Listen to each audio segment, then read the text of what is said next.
Hi everyone, in this video, I'm going to be talking about neurotransmission.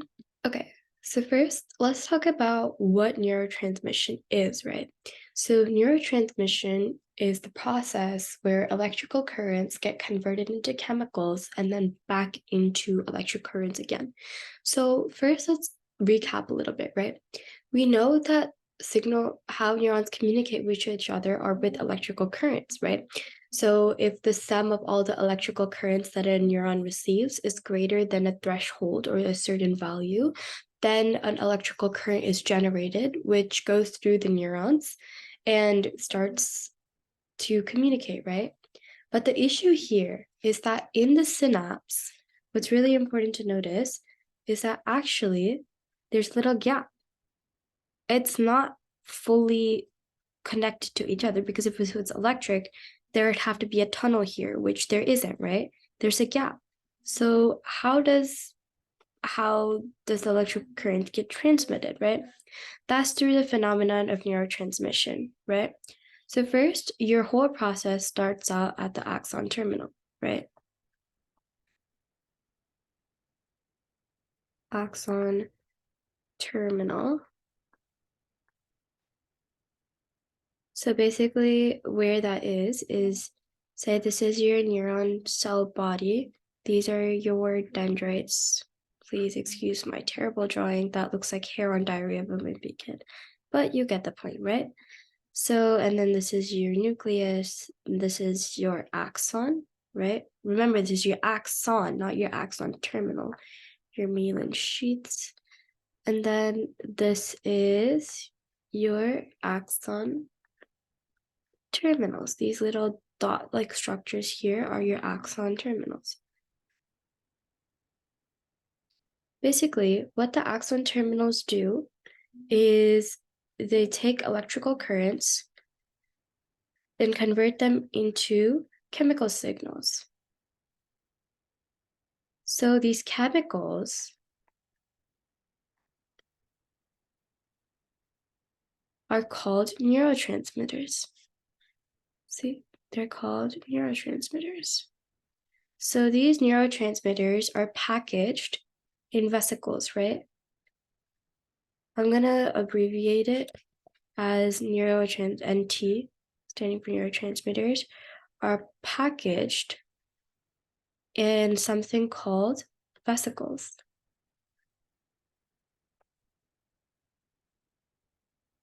You may have heard vesicles from biology, where the smooth ER packages proteins and sends them out as vesicles to the Golgi body. It's very similar like that, right? So then what happens is when the ion channel opens, right? So when these channels open, they allow for the vesicles to bind to the membrane. So let's write that in a separate step, right? So when gates open, so just for some context, when the action potential reaches these, they open calcium channels, right? Ca++ channels, so calcium channels. And what happens in that is the vesicles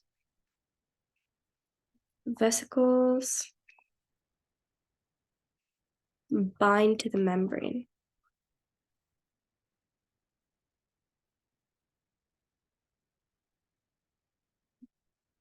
Bind to the membrane, which releases the small particles out, like these small neurotransmitter particles, which bind to these things called receptors, right? So these will bind to receptors. So let's change that color.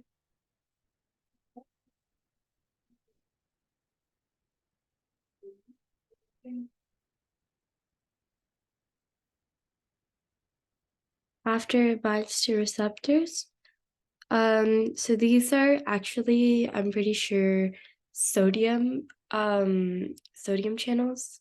They open sodium channels. So in here, there are small sodium channels, Na+,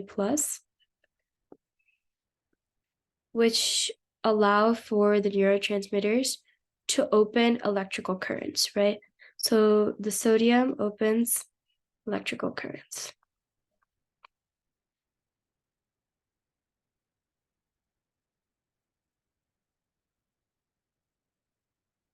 So what you don't actually need to know all of the Ca and A plus. What's really important you understand is simply that the neurotransmitters are created at the axon terminals, released at the synaptic cleft. So that's the gap between them, right? Attached to receptors, which open up and send in electrical currents, right? That's the basic of it. Then what happens is there are actually a few ways your neurotransmitters don't absorb into the postsynaptic cell, actually. What they do end up doing, though, is here. Let me get my eraser so I can erase all the annotations here. What they end up doing is there are actually a few ways your axon terminal, it produces neurotransmitters, but it actually reabsorbs them, right? So it has three ways of reabsorbing. First is just by cells, this presynaptic neuron reabsorbing these, right? So method one is postsynaptic reabsorbing. Presynaptic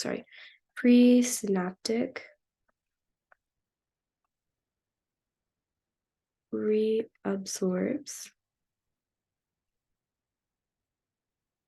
neurotransmitters.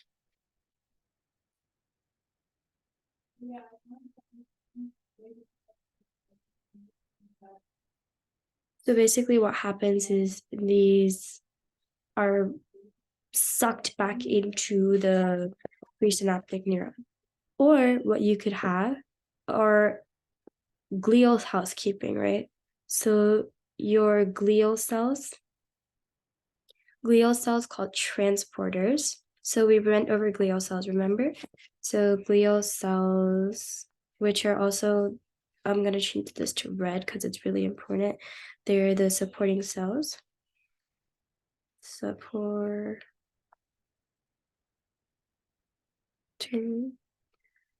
Will absorb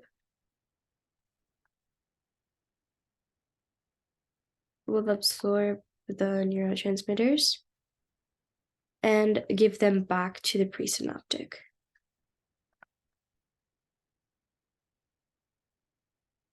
And the final way is just that there are other glial cells, maybe astrocytes or something like that, which will come and break down the neurotransmitter, which will dissolve into the synaptic cleft, right? So they break down.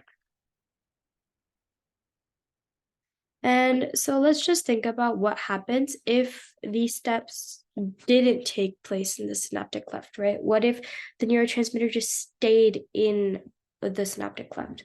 If the neurotransmitter stays in the synaptic cleft, the neurotransmitters can keep binding and unbinding to the receptors, right?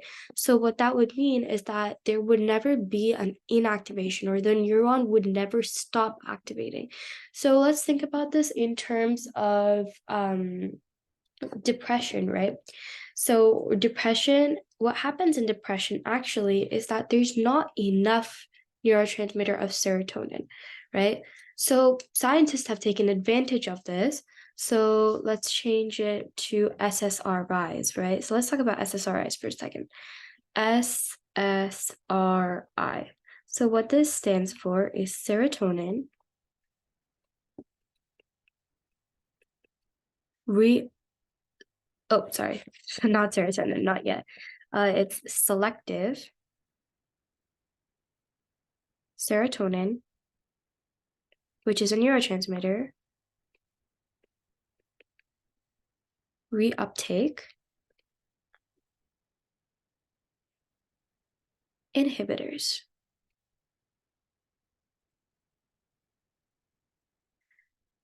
So let's break this down a bit, right? Selective, we know what selective means. It means it picks and chooses, right? Or not picks and chooses, it has requirements, it has needs, right? Serotonin is a neurotransmitter which is basically related to emotions, right? Don't confuse this with dopamine, which is associated specifically with pleasure or specifically with the lack of dopamine, anger, or unpleasure. So this serotonin is emotion, so like sadness, happiness, things like that, right? Serotonin is your happiness. So you think about when you think serotonin, think about like marijuana, because when you take marijuana, it produces hallucinatory effects. It produces happiness. It produces a false sense of euphoria, right? Um, then reuptake. So what is reuptake? Remember the process of these three that I mentioned? These are called reuptake, which is basically how a presynaptic gets back its neurotransmitters, right? So reuptake and inhibitors means no, right? It doesn't let it do it. So basically, what happens in depression, right, is people with depression are known to have less serotonin levels because think about it, this is very overgeneralized, but think about it as if they're sad all the time. So they have less serotonin. This is actually how it works, but it's just a little trick that I use to remember the function of serotonin.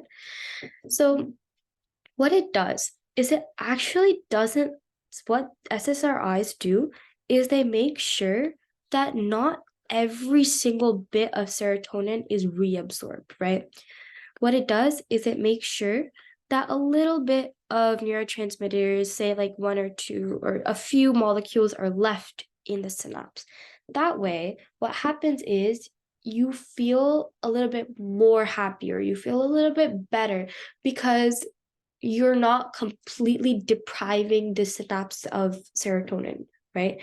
What you're doing is you're preserving serotonin in the synapse, which means that you have a little bit more activation of feeling happy.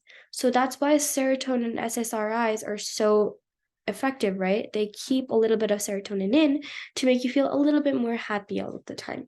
So that's how scientists have kind of modified reuptake to innovate and make a little bit a better solution to depression, right?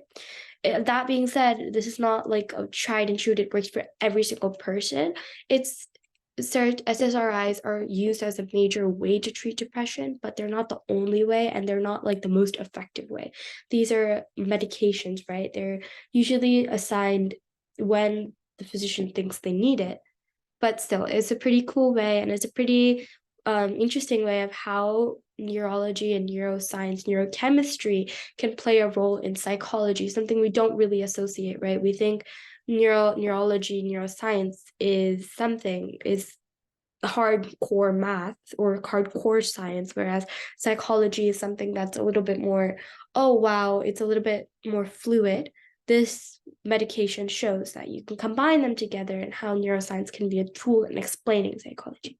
Sorry, that was a little bit of a ramble, but I hope that was interesting and you were able to learn something from this video. Thank you so much for watching, and I'm also so sorry for posting a little bit late. I was very sick this week, so I should be back on my regular posting schedule. And yeah, thank you so much for watching. Bye.